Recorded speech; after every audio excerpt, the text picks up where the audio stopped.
Hello students.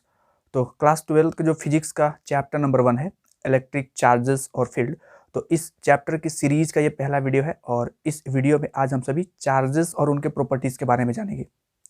तो शुरू करते हैं सबसे पहले चार्ज के डेफिनेशन से, है ना। तो चार्जेस क्या होते हैं, तो पहले इसका डेफिनेशन लिख लें। तो चार्ज क्या होता है स्टूडेंट्स, तो चार्ज किसी भी मैटर का क्या होता है, इंट्रिंसिक प्रॉपर्टी होता है। और इस प्रॉपर्टी के कारण क्या होता है कि वो एक इलेक्ट्रोस्टैटिक फोर्स एक्सपीरियंस करता है, अट्रैक्शन या रिपल्सन का।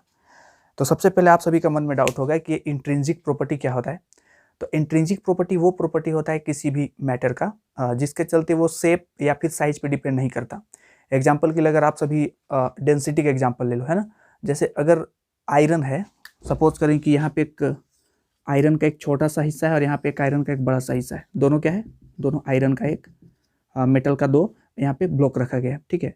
अगर मैं आपसे बोलूँ कि इसमें छोटा सा अगर आप हिस्सा निकालो, ठीक है, भी वॉल्यूम का, और इसके अंदर कुछ मास होगा, मतलब कि इसका डेंसिटी फिक्स है।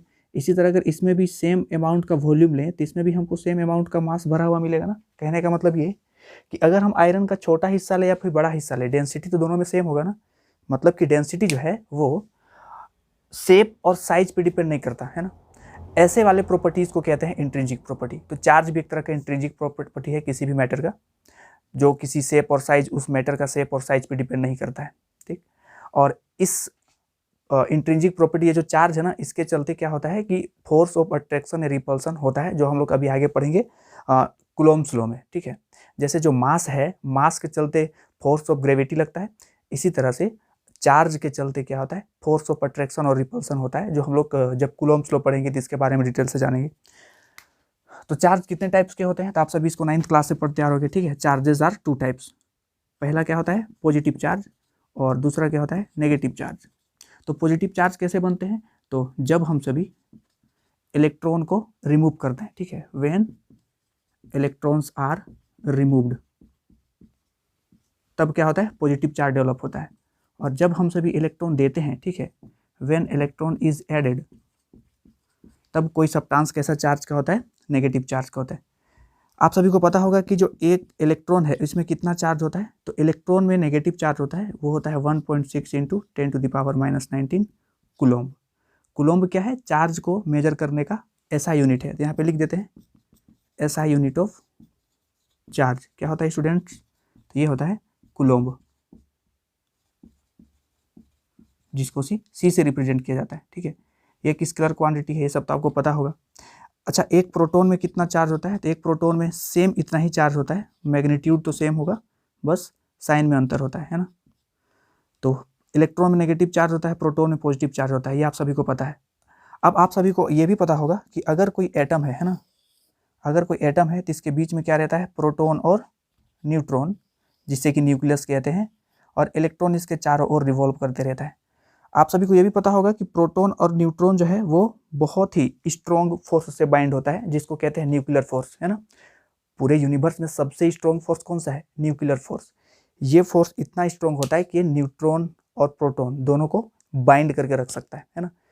तो इस मतलब इससे क्या हम सबको समझ में आ रहा है कि प्रोटॉन और न्यूट्रॉन को तो हम सभी नहीं अलग कर सकते, है ना। बहुत दिक्कत होगा, अगर अलग करेंगे तो बहुत ज़्यादा एनर्जी हम सबको चाहिए। इलेक्ट्रॉन जो है उसको हम लोग रिमूव कर सकते हैं, या तो इलेक्ट्रॉन को हम इस पे पुट भी कर सकते हैं, इलेक्ट्रॉन को बाहर भी निकाल सकते हैं, ठीक। तो जब किसी भी सब्सटेंस पे इलेक्ट्रॉन दे देते हैं, ठीक है, तो क्या होता है, वो नेगेटिवली चार्ज हो जाएगा, और जब उससे इलेक्ट्रॉन हम लेंगे तो वो कैसा चार्ज हो जाएगा, पॉजिटिवली चार्ज हो जाएगा। इसको एक एग्जाम्पल समझते हैं यहाँ पे, ठीक है। सपोज करें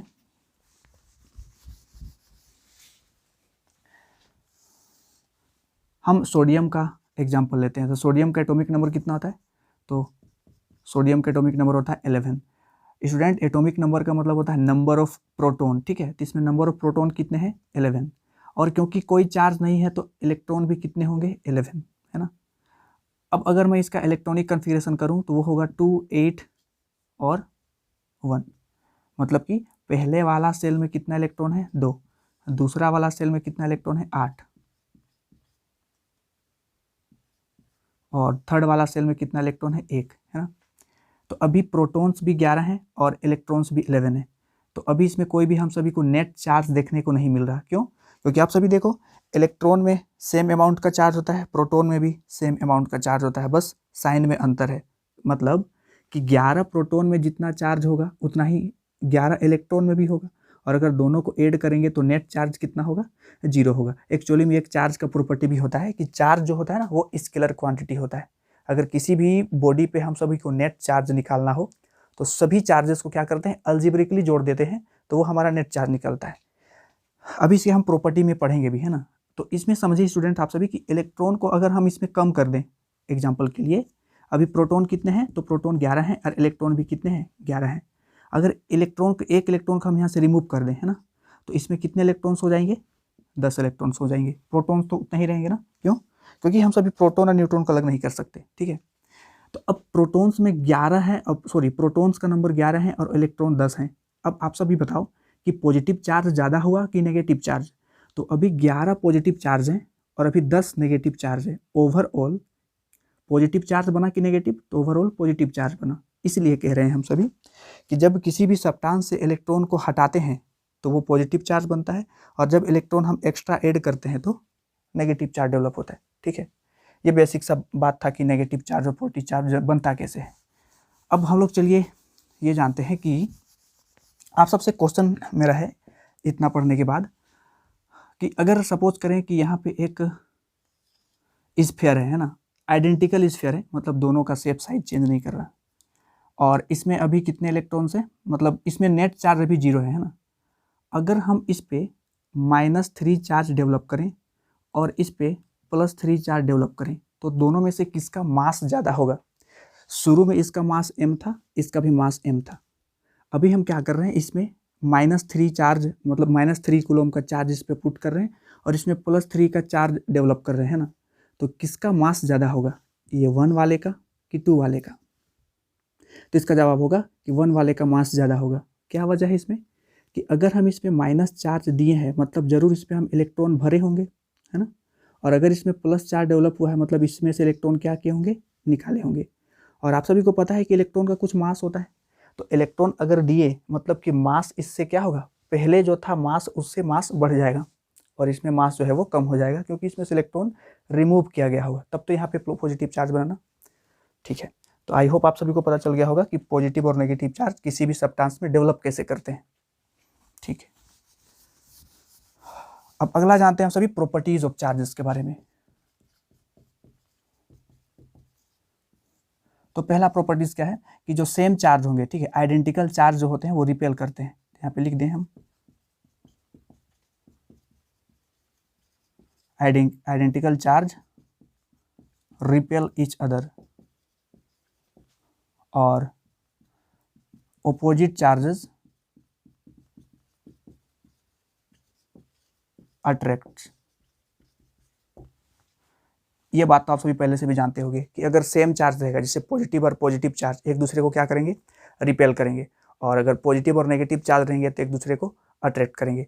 कितने फोर्स से अट्रैक्ट करेंगे, कितने फोर्स से रिपेल करेंगे, ये सब हम जब जानेंगे जब हम कूलॉम्स लॉ पढ़ेंगे उस टॉपिक में, ठीक है।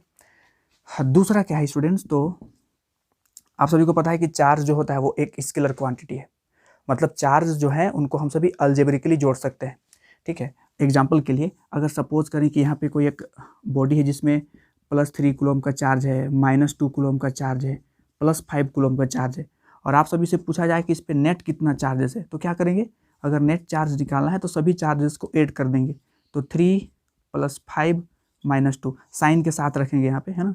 तो ओवरऑल कितना हो जाएगा, 5 × 3 8, 8 में 2 माइनस करेंगे तो 6 कूलम का चार्ज है। तो इस बॉडी पे टोटल कितना चार्ज है, 6 कूलम का। कहने का मतलब क्या कि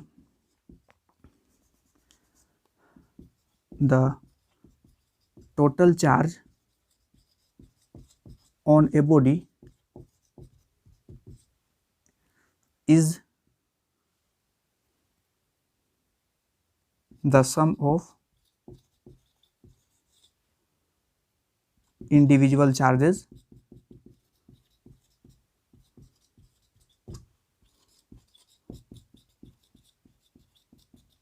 present in that body।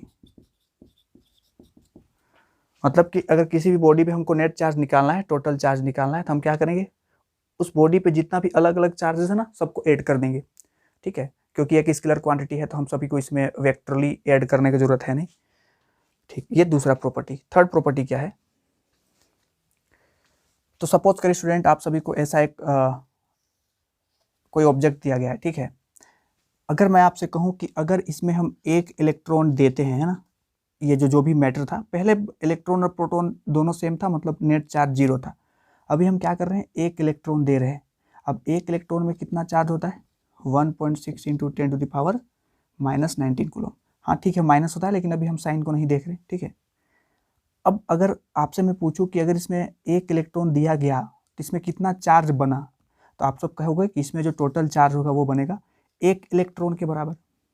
इसी तरह अगर हम इसमें 2 इलेक्ट्रॉन दें तो टोटल कितना चार्ज होगा, तो आप लोग कहोगे कि एक इलेक्ट्रॉन में इतना चार्ज होता है, तो 2 इलेक्ट्रॉन में होगा 2 इंटू इतना, जहाँ पे ई का मतलब ये है ना। इसी तरह अगर किसी भी बॉडी पे हम सभी को टोटल चार्ज निकालना है तो हम सभी को क्या देखना है, उसमें कितना इलेक्ट्रॉन दिया गया, जिसको कि n से कह रहे हैं, और उसको किससे मल्टीप्लाई कर देंगे, जो एक इलेक्ट्रॉन में चार्ज होता है, ठीक है।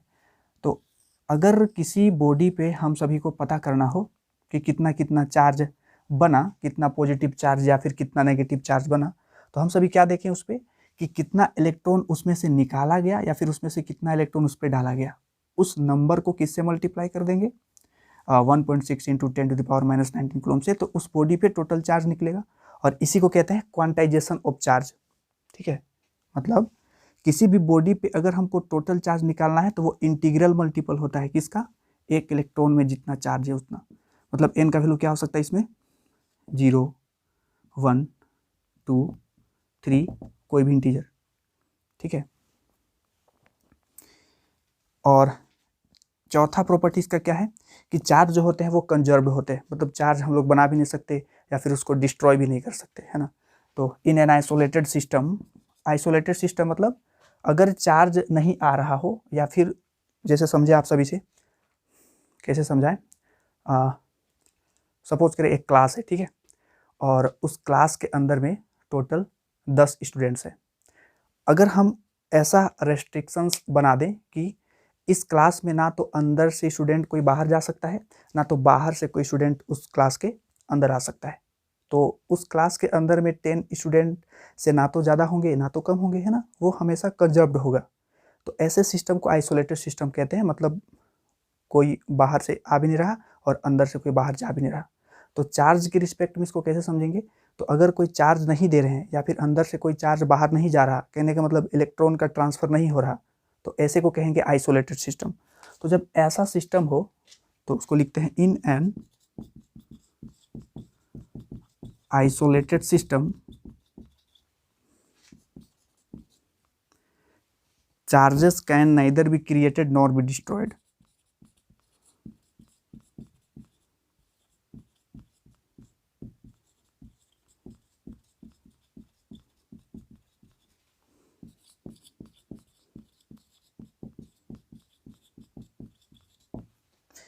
तो हम लोग कभी भी चार्जेस को बना नहीं सकते और चार्जेस को हम लोग डिस्ट्रॉय भी नहीं कर सकते। एक्चुअली हम लोग करते क्या है स्टूडेंट्स, जैसे आप सभी बताओ, अगर ये मार्कर है ना, तो क्या इसमें चार्ज नहीं है, चार्ज है, नेट चार्ज नहीं है, क्योंकि इस पे जितना इलेक्ट्रॉन्स होंगे उतना ही प्रोटॉन्स है ना, तो दोनों एक दूसरे को कैंसिल करके 0 कर रहा, तो इसमें नेट चार्ज तो नहीं है।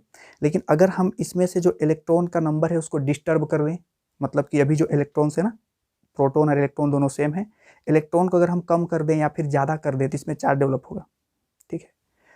तो चार्ज हुआ क्यों, चार्ज डेवलप हुआ एक्चुअली में उस इलेक्ट्रॉन को डालने के चलते या फिर उसमें से इलेक्ट्रॉन निकाले हैं इसके चलते, है ना।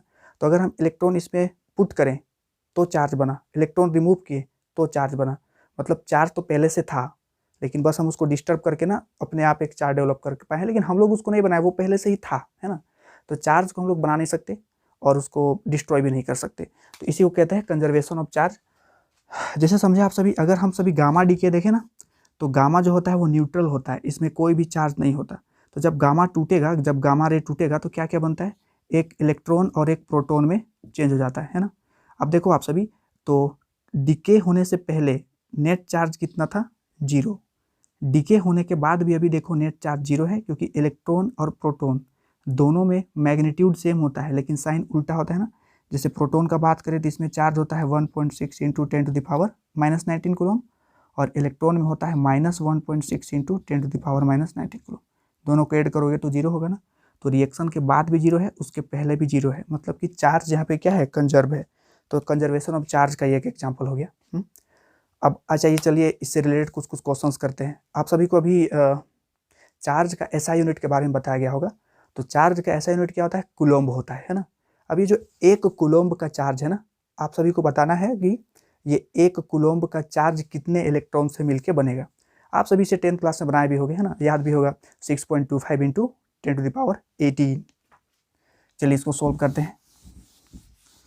अभी हम सभी कोशिश करेंगे समझने का कि जो 1 कूलम्ब का चार्ज है ना, ये बहुत बड़ा होता है ना। ये जो 1 कूलम्ब का चार्ज है, इसका मैग्नीट्यूड ये बहुत बड़ा होता है। इसको थोड़ा फील करने का कोशिश करेंगे। तो पहला क्वेश्चन बनाते हैं। हम सभी को बताना है calculate number of electron in 1 coulomb of charge. बड़ा सिंपल है, आप सभी को पता है Q = Ne होता है ना। यहाँ पे Q का वैल्यू कितना दिया गया है, 1 कूलम्ब। E का वैल्यू होता है 1.6 इंटू 10⁻⁻19 कूलम्ब, सॉरी हाँ। तो n हम सभी को पता करना है, नंबर ऑफ इलेक्ट्रॉन, है ना। तो Q = Ne वाले फॉर्मूला से इसके जगह पे 1 कूलम्ब हो गया। n का वैल्यू हमको नहीं पता, और E है 1.6 इंटू 10⁻⁻19 कूलम्ब। तो अगर n हमको पता करना है तो क्या करना पड़ेगा, इसको इधर लाएंगे तो डिवाइड हो जाएगा, ठीक है। अब अगर इसको सोल्व करें तो ये पॉइंट हटाएंगे तो यहाँ पे एक 10 लगेगा। तो इसको लिख सकते हैं 100/16 इंटू 10⁻18। -90 था, ऊपर जा करके +19 हो गया, और उसमें से एक 10 निकालेंगे तो 100 हो गया, ताकि इसको हम कट करके कुछ बोल पाएँ। तो जब इसको सोल्व करेंगे स्टूडेंट तो ये आएगा 6.25 इंटू 10⁻18 इलेक्ट्रॉन। समझ रहे हो, ये बहुत बड़ा नंबर है ना। इतना इतना इलेक्ट्रॉन मिलाएंगे तब 1 कूलम्ब का चार्ज बनेगा, ठीक है। ये बहुत बड़ा नंबर है। चलिए, अगर इससे भी फील नहीं आया तो इस क्वेश्चन से जरूर आ जाएगा, ठीक। आप सभी नेक्स्ट क्वेश्चन को ना खुद से ट्राई करो पहले, उसके बाद इसको देखना। क्वेश्चन पहले देख लो, है ना। क्वेश्चन क्या है कि if 10⁹ electrons moves out to a body to another body every second, find time